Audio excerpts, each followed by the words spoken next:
You are listening to Lone Star Community Radio on 104.5 KCZWLP Conroe and 106.1 KZCCLP Conroe and worldwide on irlonestar.com.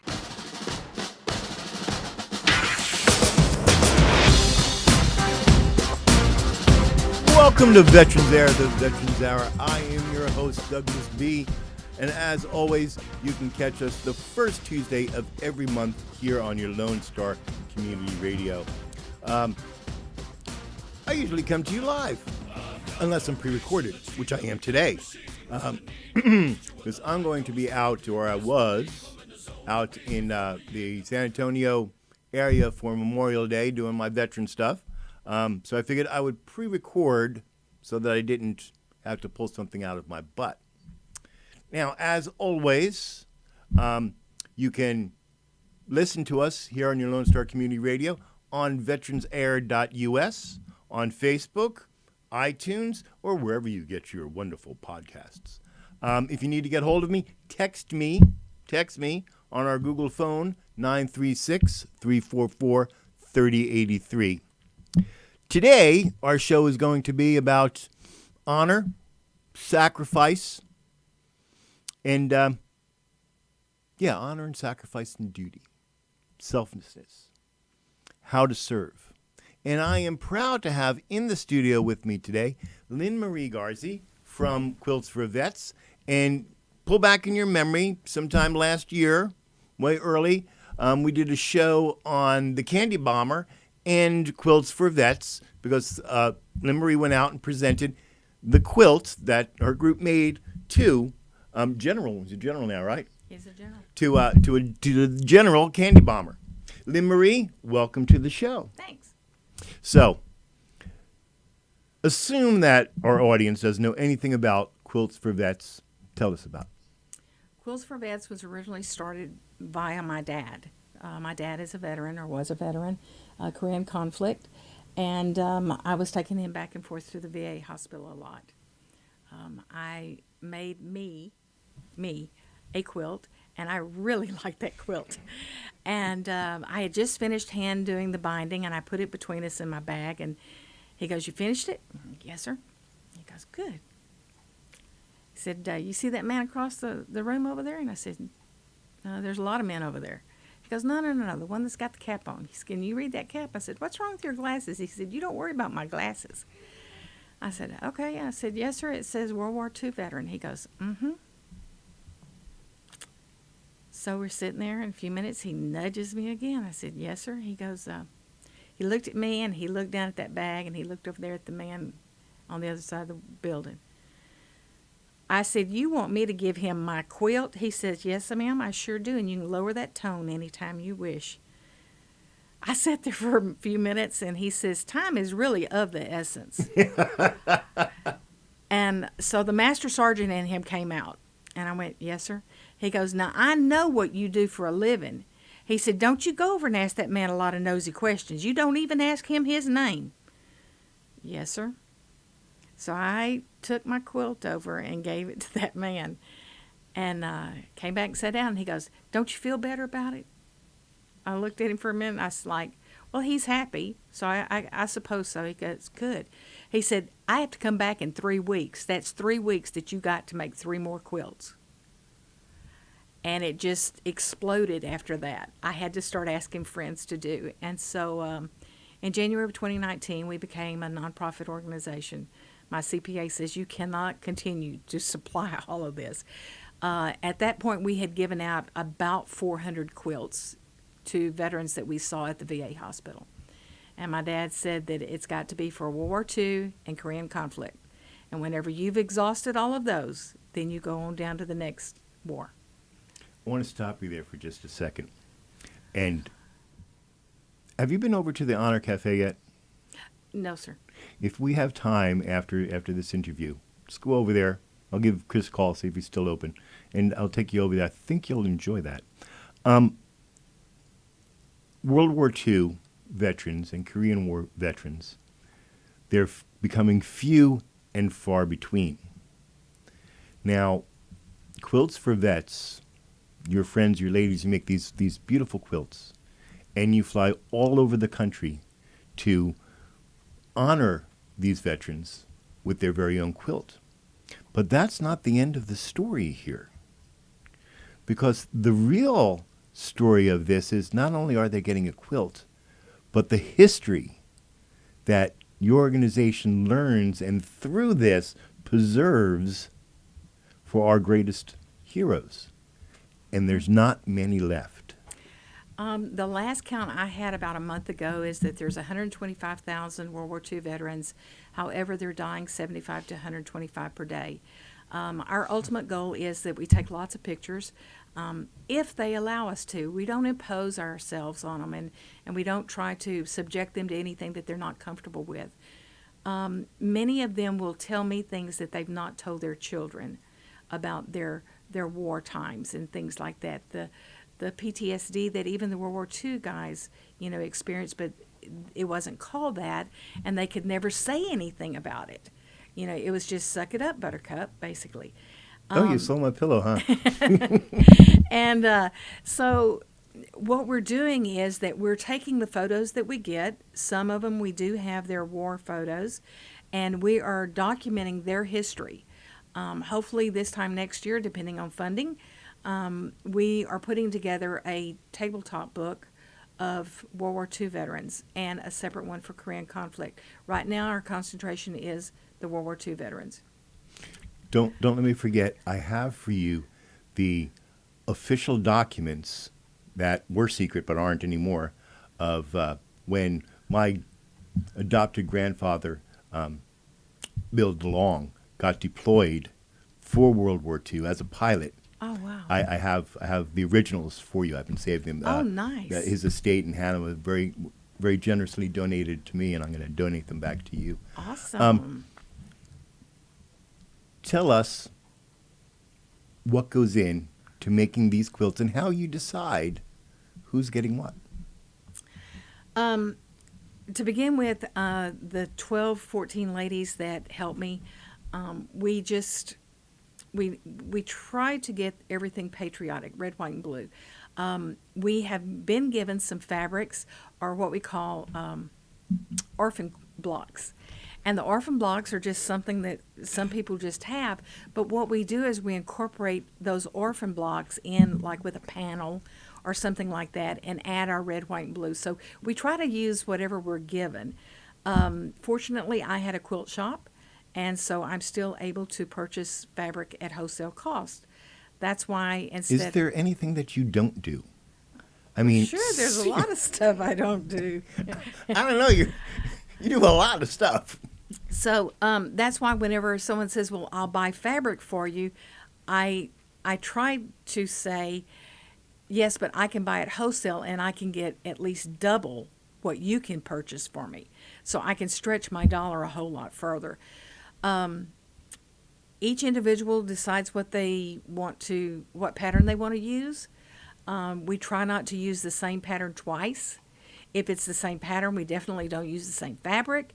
So basically, each quilt is individual, and it is definitely something that that we're all proud of. And then we have our own label, and then we also have a label that is usually a Bible scripture that we put on the back of them. Don't let me forget, Petra sent me over here today with a box full of fabrics and stuff for you. That's my girl. As everyone knows, Petra does crochet, makes crochet critters and whatnot. It seems that through her friends, I'm surrounded by all these talented people, and it really ticks me off. People with talent, and I have to work so hard to create something. You're doing a raffle right now, aren't you? Yes. Tell us about that raffle. More importantly, tell us how our listeners can get involved in this raffle. Okay. They can contact us via quiltsforvets2019 at AOL.com, or they can call me at 409-656-5955. The tickets are $10 a piece or 6 for $50. What it is a United States flag that is handmade. Each section is what we call a yo-yo. And if I say that, it's not like the yo-yo that y'all play with or anything. It's like a round circle that starts out about 6.5 inches. And by the time you gather it all up and turn it around and put it together, it's about 1.5 inches, 2 inches. And it took me about 80 hours to make this. Wow. And it's framed. And so we're hoping to generate some funds for that. We're gonna. Does Quilts for Vet? You guys got a Facebook page, right? Absolutely. And the raffle tickets are on the page. You can get them there. Yes. I hopefully I'll get that info up to Dick for this show. But if not, I'll do a follow on and get you guys the links for it. Normally the links will be above or below wherever it is you happen to be looking at this this podcast. We also have a GoFundMe going right now. You do? For what? We're trying to generate at least $15,000 to get us through the end of the year. Quilts for Vets has no overhead cost. We get no salaries. We get no hourly wage. We don't pay any rent. We don't pay any utilities. This will help us. Our goal is we have 85 more quilts that we want to deliver this year, if not up to 100. And that will help us with our expenditures to complete the quilts and some travel. Because I don't want to toot your horn, but I'm going to toot your horn. All this is funded out of your back pocket. Yes. And this is why I like having organizations like your organization on the show. Because you're not the only one that said, I need to honor, and decided they found something that they can do, decided they were going to do it, and hell with the money. We're not in for it, the money. They just fund it out of their back pocket. Mm-hmm. So people out there, Quilts for Vets is a 501c. Go donate.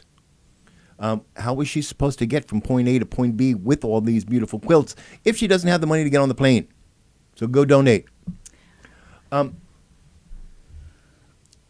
Each quilt is different. So the amount of time that goes in it is going to be different. Mm-hmm. But how much would you guess one of your larger quilts in hours to put this thing together? 40 to 60. Wow. Wow. And these are nice quilts, by the way. They're not like the cheap quilts that you go get at Walmart. These are nice quilts. And each one is like individual. Does the how to put this? Does the veteran know beforehand that you guys are working on a quilt for him? No. And when we contact the family, we ask them not to tell them that there's a quilt coming. We ask them to just say that this voluminous woman is coming to visit you. And so they're like, okay. And then when we pull the quilt out, briefly, I'll tell you one that we just did last week. He was the youngest cadet of the Tuskegee Airmen. And they called him Baby Boy on base. And anyway, Bill, through my friend Brigadier General Charles McGee, that's how I got Bill's name. And then Bill was generous enough to cold call, just let me come in. I told him I was going to interview him. And when my partner up in East Coast pulled it out of the bag, we had found reproductions of the old planes, the red tails, the planes that they had practiced in, that they learned to fly in. And he was the first to get that one. And the minute she pulled it out, he kept saying, "That's my plane. That's my plane." No, that's my plane too. And he was so excited. He had tears rolling down his cheek.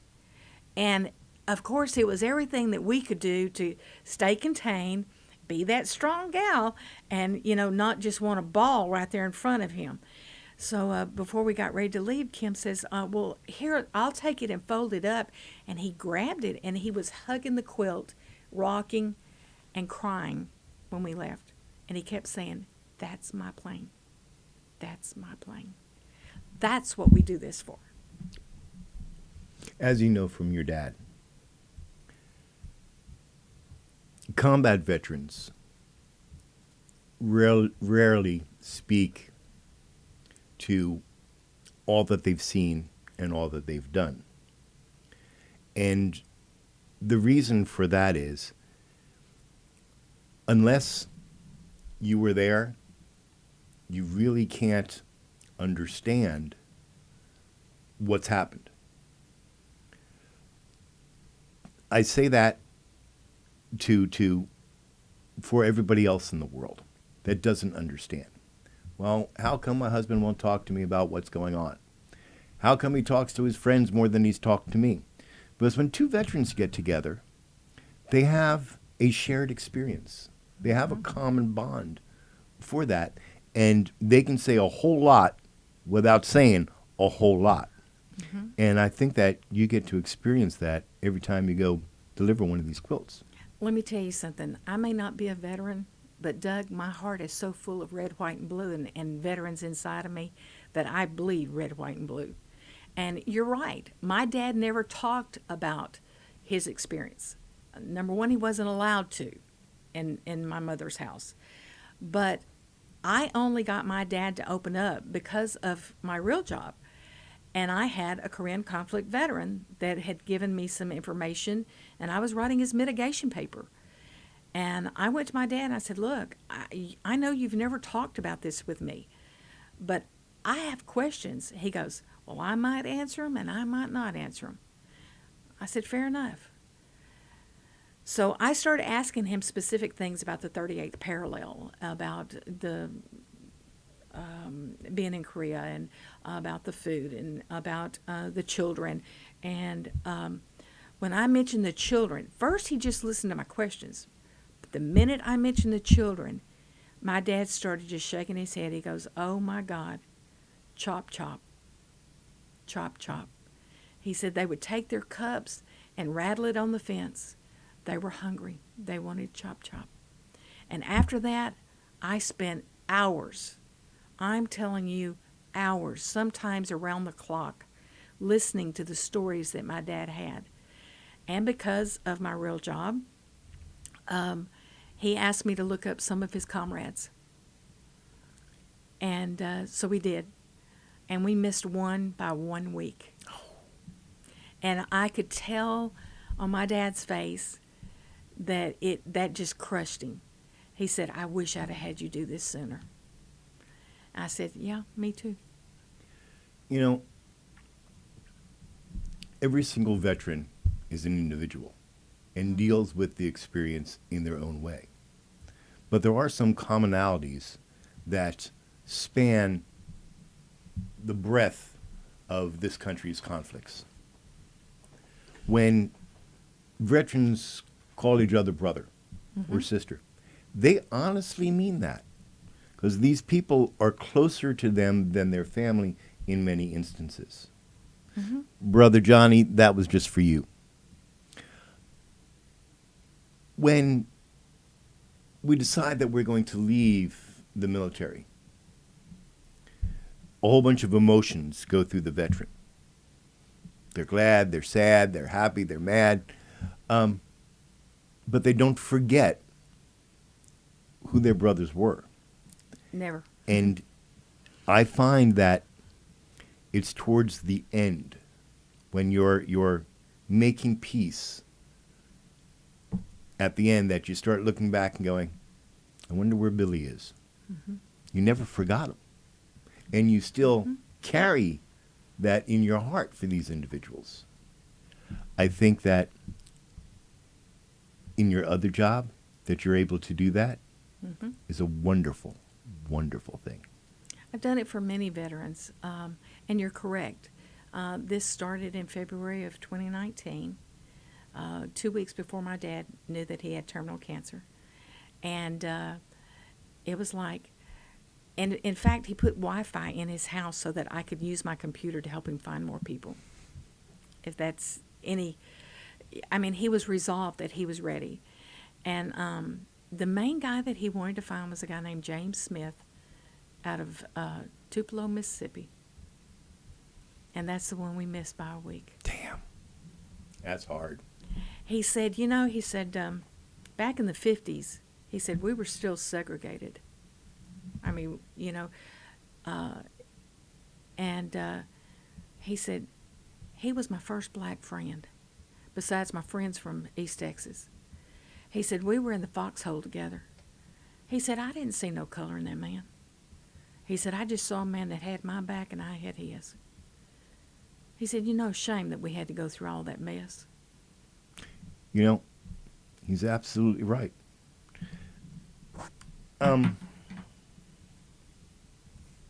What's happening today in this country, I get up in the morning and I watch CNN because if you did not know this, when Robin Meade says, "Good morning, sunshine," she's talking just to me. Just so you know. You're dreaming too. I do have a very vivid imagination. The race card is tearing this country apart. I never looked at somebody as being black, red, blue, green. It didn't make a difference. And I think that holds true for the majority of veterans from my era, backwards and forwards. Mm-hmm. Because it doesn't matter. What matters is, do they have your back? I'm sure that George, her godfather's black. Mm-hmm. I didn't realize that he was, and he'll tell you he's not African American. I did not realize that he was black until just a couple of years ago. Because I have the picture of him when I served under him. And that's, when I think about him, that's the way that I see him. But then when I saw him a year or so ago, when we laid Diana Marie to rest, he's an old black guy. He got like old fast. And I'm like, I can't reconcile these two, but now I go, yeah, I guess he is a black guy. But I never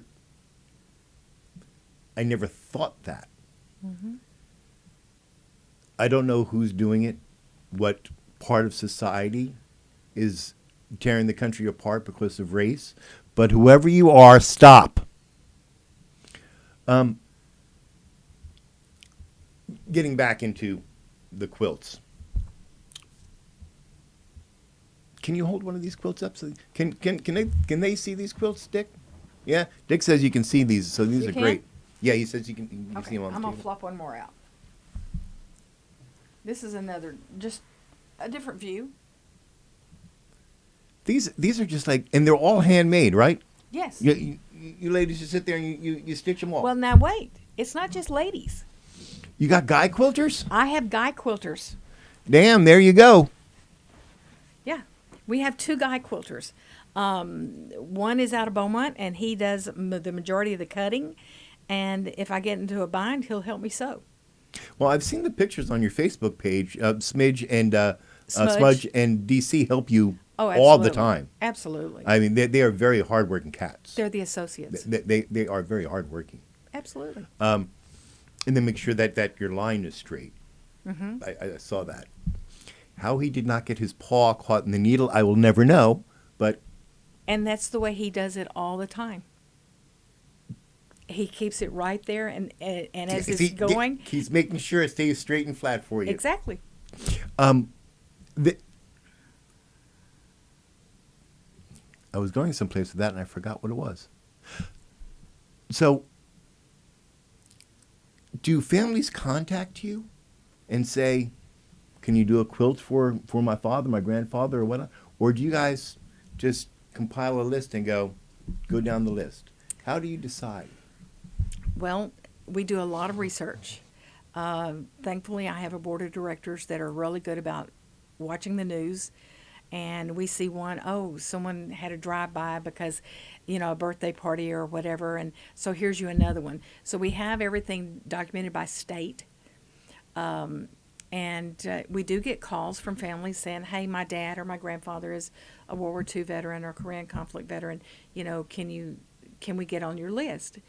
I am very fortunate in the East Coast that if you've never heard of a place called Mission Barbecue up the East Coast, every day at noon, they stop what they're doing They play the national anthem, and they do the Pledge of Allegiance. They don't care if you got a bite in your mouth. You stop. You stand. It's Mission Barbecue. And Where are they out of? well, they're all up the East Coast. I've never heard of Mission Barbecue. Yes, and it's a phenomenal thing. I got the privilege of going with a 100-year-old general, a colonel, shot. And the minute he walked in, it was just right at the time. I mean, immediately those that are in the military salute. They do the flag. They do the Pledge of Allegiance. The national anthem plays, and they will announce, we have a celebrity in our midst. And they will say, you know, who, what branch, how old.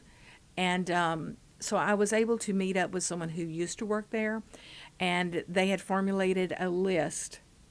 And right now, just in the Baltimore area proper, I have 145 quilts I need to deliver. Damn. And right now we're trying to get the quilts done. What I do is I ship up to Kim, and then Kim kind of hangs on to them. I have my room with my closet, and the quilts are stashed in there so that I don't have to take them on a plane. And but we have, and we can't figure out why there just seems such an influx right there. But I think that because it's close to Bethesda, it's close to D.C., and I think that has a lot to do with it. But yeah, we welcome There's anybody. a lot of Navy up there. Yes. A lot of Navy up there. Lots of, and Marine Corps. Montford Point Marine Corps. There's now an organization, Montford Point Marines. And there's over 22,000 involved in that. And that's right there in D.C. I'm gonna check out this Mission Barbecue. We had another organization that I'm involved with, Patriotic Restoration. Their mission is to bring the Pledge of Allegiance, the National Anthem, and civics back into the school. I did not know this about Mission Barbecue. Oh, it's one of the coolest things you'll ever see. I'm going to get these two organizations together because I see a lot of synergy there.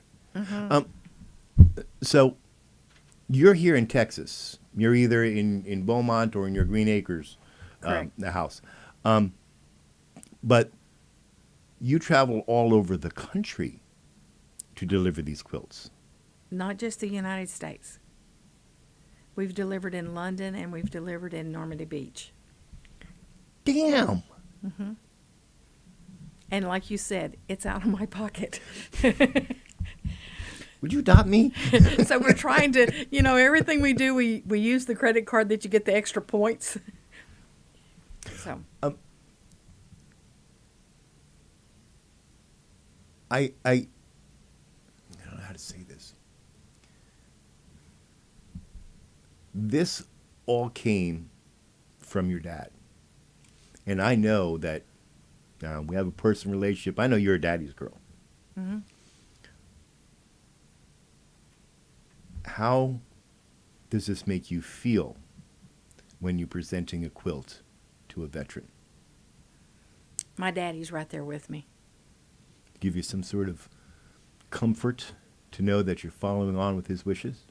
It's a mission that my dad started, and it's a mission that I know that my dad's with me every step of the way. Mission, people. Mission. Remember I started the show, said we were going to talk about duty, sacrifice, and honor? And you're wondering, well, what the hell can I say about that? Because I've said so much over the years. Look at the lady. She's living that. Every single one of you out there, and I don't care if you're sitting in a wheelchair or running a marathon, everybody can do something. It is our responsibility. It is our duty to teach the next generation about what sacrifice and duty requires of them. And if we don't do that, this nation is not going to long stand. And it's organizations like Quilts for Vets that make these things, that teach not only to the next generation of honor, duty, and sacrifice, but then they portray and foster the honor, duty, and sacrifice to the veterans that they present to. We're going to take a short break here for a second. I think Dick's got to do news and traffic, or we'll have a PSA or something, but we'll be right back. Stay tuned.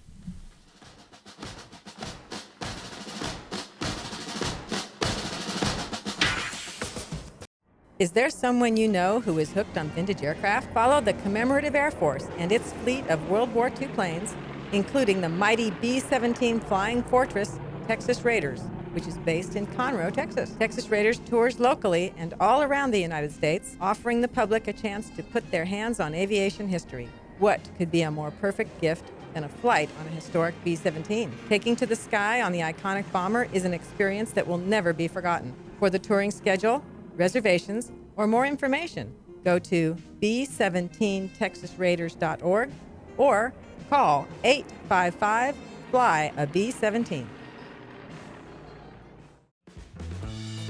Lone Star Boxer Rescue is a nonprofit organization serving Montgomery County and surrounding areas, dedicated to the health and well-being of the boxer breed. Lone Star Boxer Rescue is run and managed 100% by volunteers since 1999. Our main objective is to rescue, rehabilitate, and rehome boxers that come to us from many sources, including local animal shelters, owner surrenders, and strays. For more information about Lone Star Boxer Rescue, visit our website at lsbr.org. What can the Better Living for Texans program do for you? You can learn how to increase your consumption of fruits and vegetables, choose foods that are relatively inexpensive and good to eat, make your food dollars last longer, prepare quick, nutritious meals, help your children learn how to eat healthier snacks, and much more. Our program is committed to helping people like you improve your health through providing research-based nutrition education in a friendly, cost-free, and relaxed environment. We are Texas A&M AgriLife Extension, helping Texans make their lives better.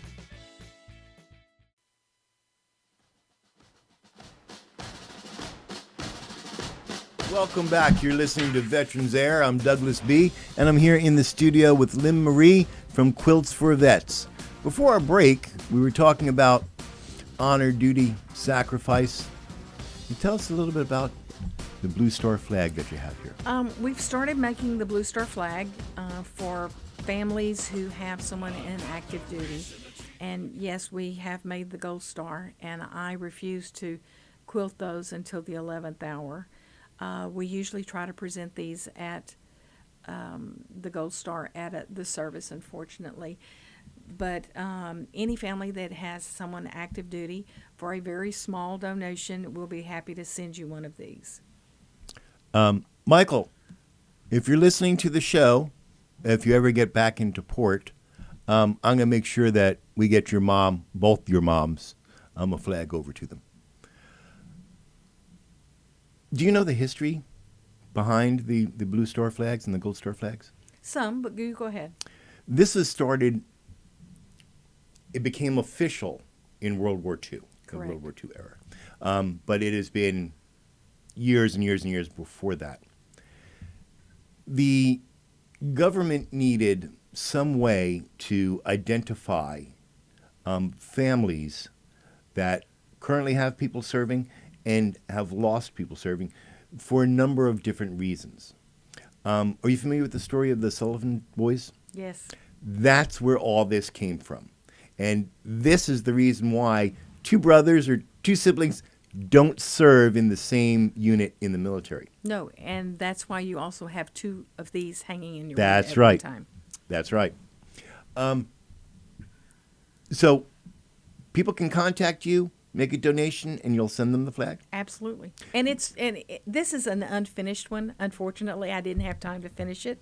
So, but yes, it will be quilted. It'll have a little tabs where they can hang a banner. Give us your contact information again. 409-656-5955 or quilts4vets2019 at AOL.com. I am so getting you a real email address. Hey, it's a real one. I get all my mail. If I call, will DC answer the phone? Possibly. Because that would be like awesome. I'll get him and Fred to talk to each other. There you go. During the break, LinMarie shared with me that Quilts for Vets is now doing a patriotic partnership. Talk to us about this. We have decided that we would take a youth from wherever that has exemplified patriotism in their school, in their life, and for their community. And we perused friends' Facebook pages and to see what their children had done. And this year we chose a young man out of Warren, Texas. Derek is the one that puts up and takes down the flag at his school every day. Outstanding. And he is from a family of military. His uncles, grandfathers, great-grandfather was all involved in different military branches. And he has exemplified every ounce of patriotism absolutely possible. So what we had decided to do is that we would try to find something that, or to pair him with one of our World War II veterans in some manner. And of course I found him, photos of him at the Flight Museum in Houston, and he was sitting on P-51. And my dear friend, Brigadier General Charles McGee, that was his plane, P-51. And so I put together a collage of photos, and I got to visit with McGee, and I asked him, I said, do you mind signing this? And he said, of course not. And so he signed the picture in the middle so that the frame would not cover it up. And then he also sent along an autobiography signed for Derek. That's outstanding.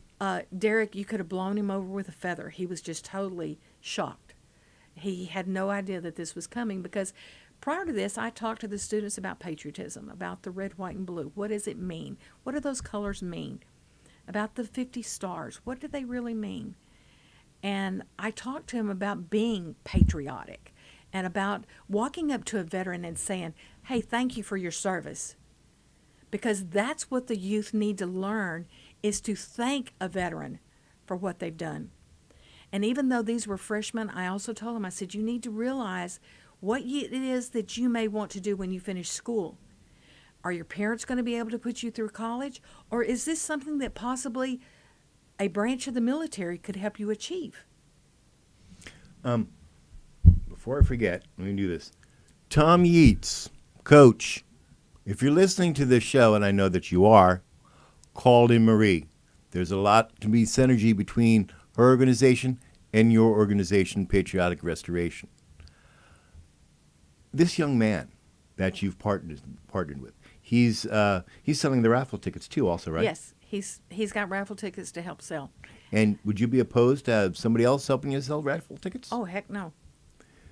Y'all know who I'm talking to right now. Call LinMarie. She'll send you some raffle tickets, and let's get them sold. Let's get the money that are needed to get these quilts out to the greatest generation. Sacrifice, honor, and duty. That's what this young man, Derek, portrays. That's what he's living. Mm-hmm. The military life is not for everyone. It's not. There are some people that should not even consider joining the military in any way, shape, or form. But that doesn't mean that they still can't serve their country. Oh, that was part of my speech to them, is that, we all have a duty. If not for these men and women that we're giving these to, we couldn't go to the church of our choice. We couldn't go to a school of our choice. We couldn't do a whole lot of things. We owe these people. And I even use the illustration that every person who joins the military signs a check to you, to every one of us, that I'm giving you my life. I'm going to protect you with my life. So that's why I encourage them to walk up to a veteran and say, thank you. Thank you for your service. There are 3 days that this country recognizes the military. It's Armed Forces Day. Mm-hmm. That's the day this country recognizes everybody that serves. There's Memorial Day that we just had yesterday, if you're all listening to this on Tuesday. And that's when this country honors the fallen military.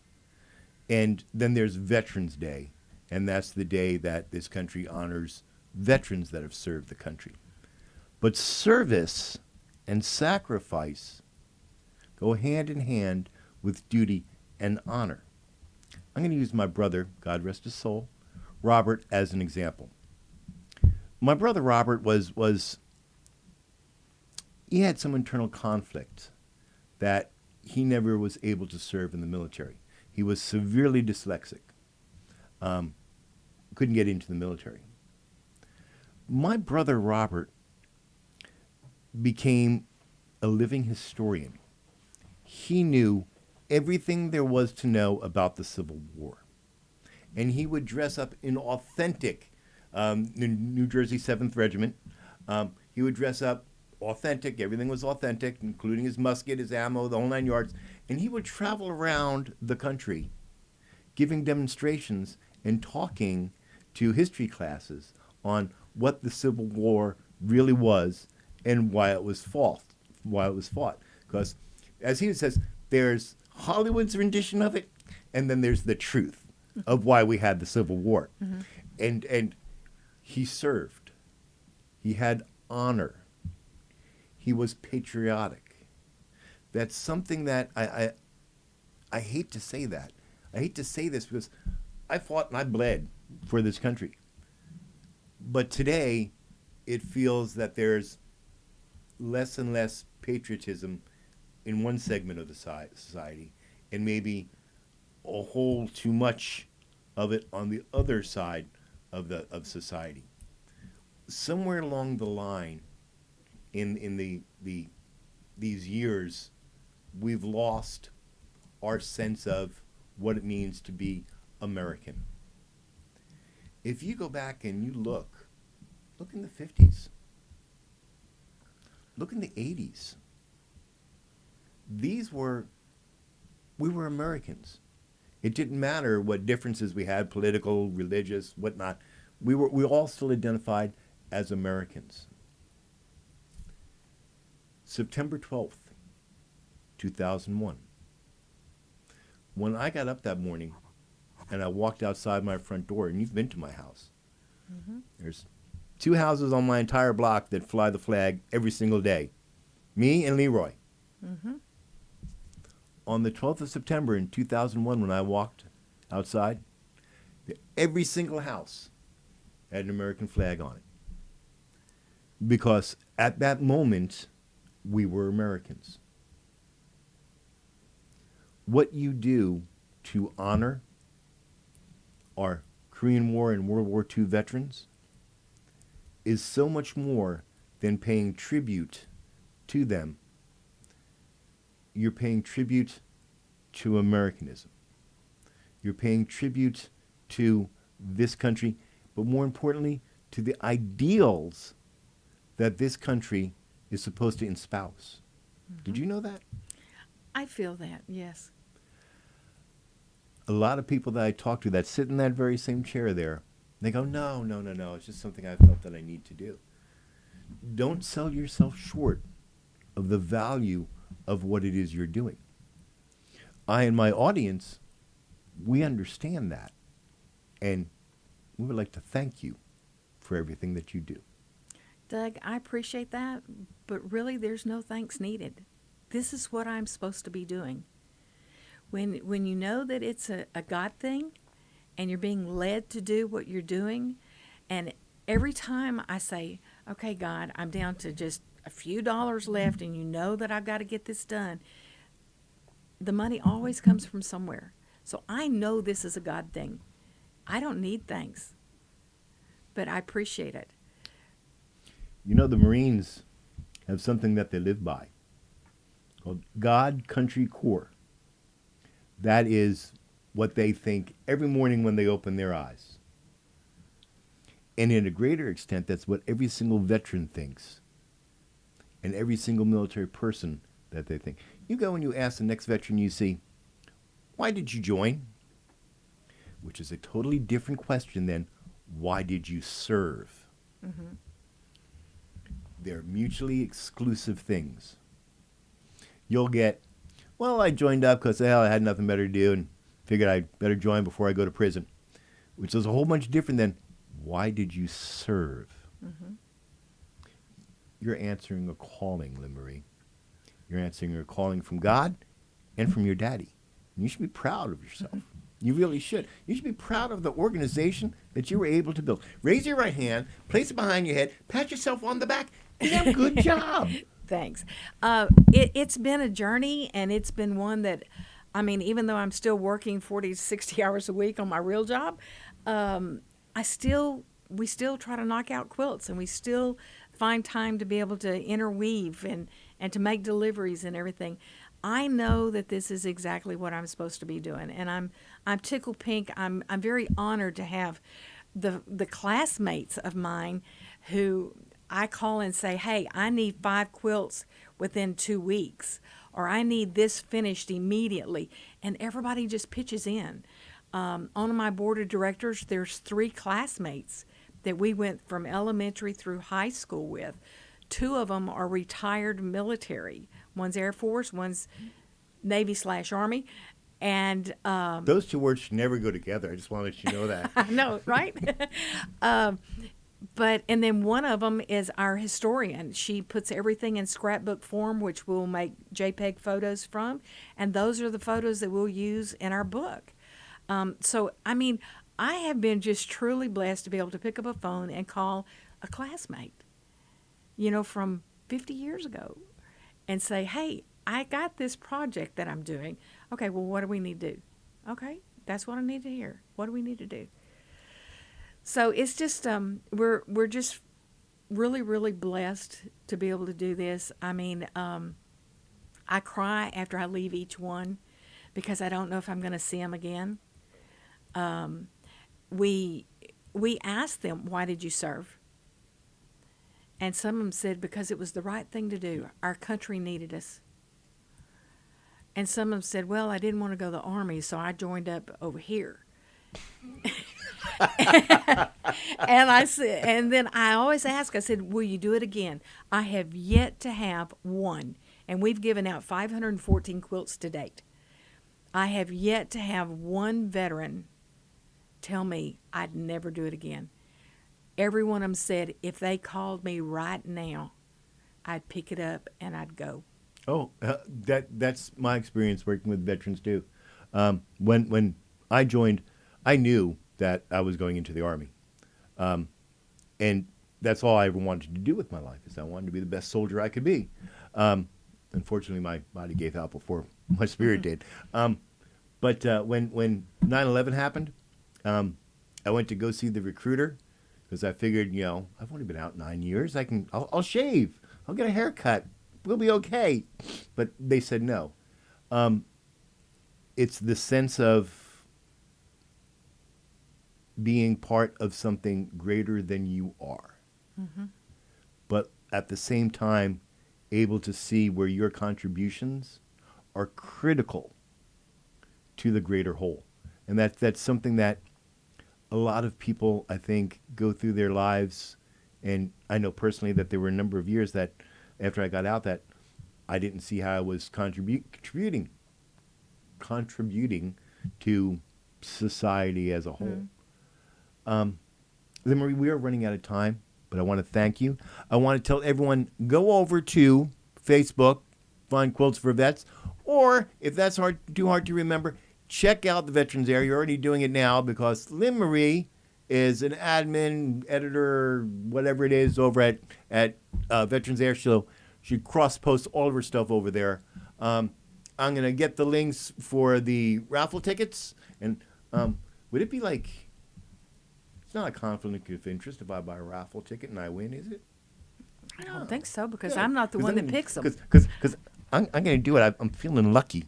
I'm not the one who chooses the ticket, so there's no conflict for me at all. I'm feeling lucky. And it's a July 4th raffle.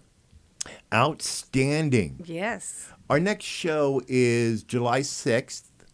And, I should tell you, the next show, I have Brian Reese, the author of VA Benefits Insiders, here via Zoom call, if I can figure out the technology. And if you haven't checked out his book, you can check it out on Amazon. I'll also have the links beforehand and afterhand. But it's going to be an interesting conversation. We're going to go through his book and all that other good stuff. And that will be on July 6th. So you can tell me who the winner is, and I can announce it on air. Absolutely. That would be I'm awesome. excited. I'm real That'd be excited. awesome. I went over to the Facebook page and checked out the flag, and that would look really, really nice in my office. But I would probably be, one of those guys that donates it to the VFW, Honor Cafe. God, I love that place. I hope he's still open. I want to go with you. We'll give him a call after we get done here. That sounds great. That's it for Veterans Air. Thank you all for listening with me. Next month we are doing, what's next month? Next month, July, so we're doing Brian Reese's interview. If anything comes up of importance, remember, always check veteransair.us or our Veterans Air Facebook page on Facebook. That's redundant, isn't it? Facebook page on Facebook? Yeah, we have a lot of those. So, I'm going to leave you the way I do every single month with this wonderful song from the Warrior Project that you can go purchase from iPods, Veterans Air, or whatnot for a worthy cause. And while we're listening to this song, let us remember our brothers and sisters that are wearing the uniform today and that they stand in harm's way to protect our liberties and our freedoms. If you are wearing the uniform, I want to tell you I'm proud of you. I want to tell you thank you. And until next month, stay safe and stay vigilant. Make me dead before you make me whole. I'll feed on the fear of the devil inside of the enemy faces in my sight. Aim with a hand, shoot with a mind, kill with a heart like Arctic ice. I am a soldier and I'm marching on. I am a soldier and I'm marching on. I am a warrior, this is my song.